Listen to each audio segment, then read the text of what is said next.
విచారణకు పిలవండి అని అన్నాం. ఒకవేళ కాదు అని అంటే మేము స్టేట్మెంట్ ఇస్తాం, దాంట్లో ఇదేం లేదు. కానీ అసలు లోపలికే రానియలే కదా.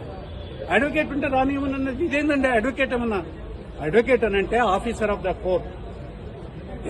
Their duty is to uphold the legal process.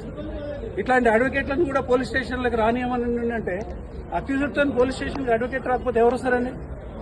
ఎందుకు రానియట్లేదు? మీరు పద్ధతి ప్రకారమే చేయదలుచుకున్నప్పుడు ఎందుకు రానివ్వట్లేదు?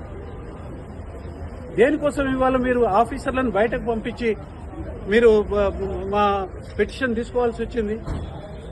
ఎందుకు రానియలేదు? ఏసీబీ ఆఫీసులకు ఎందుకు రానియలేదు? కేటీఆర్ గారు వచ్చినారు, అడ్వకేట్ నేను కూడా ఉన్నాను, ఇంకొక ఇద్దరు అడ్వకేట్లు కూడా ఉన్నారు. ఎందుకు రానియలేదని అంటున్నాను. దానివల్ల నష్టమైంది మీకు. మీరేదో కుట్ర చేయదలుచుకుంటే, మీరేదో తప్పుడు పని చేయదలుచుకుంటే తప్ప అడ్వకేట్ ఎందుకు ఉండకూడదండి?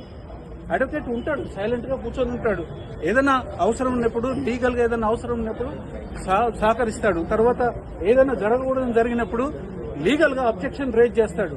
కోర్టులోకి జడ్జీల దగ్గర నిలబడే అడ్వకేట్లకు పోలీసుల దగ్గర నిలబడే హక్కు లేదా? లేకపోతే న్యాయం సమ్మతించదా దానికి? ఇది ఏం పద్ధతి అని విచారణ చేయాలనే ఉద్దేశం లేదు అనిపిస్తుంది.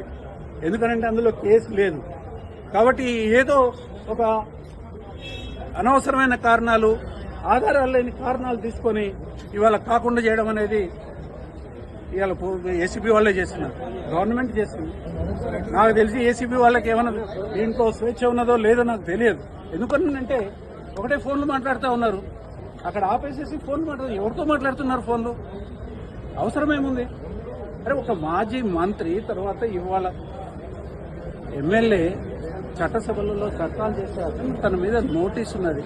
ఆయన తనతో పాటు ఒక అడ్వకేట్ను తీసుకొని, అక్కడి అడ్వకేట్ అనేది హక్కు, advocate assistance right, fundamental right తీసుకొని వస్తే, మీ అడ్వకేట్ ఉన్నాడు కాబట్టి నేను లోపలికి రాని అంటే నేను వెనకాల ఉద్దేశాలు తప్పనిసరిగా ఇదేదో ఒక డ్రామా ప్రహసనం లాగా చేయాలనే ఉద్దేశమే తప్ప ఒక పద్ధతి ప్రకారం ఏమైనా ఉంటే విచారణ చేయాలనే కోరిక ఏజెన్సీకి ఉన్నట్టుగా మాత్రం కనిపించట్లేదు.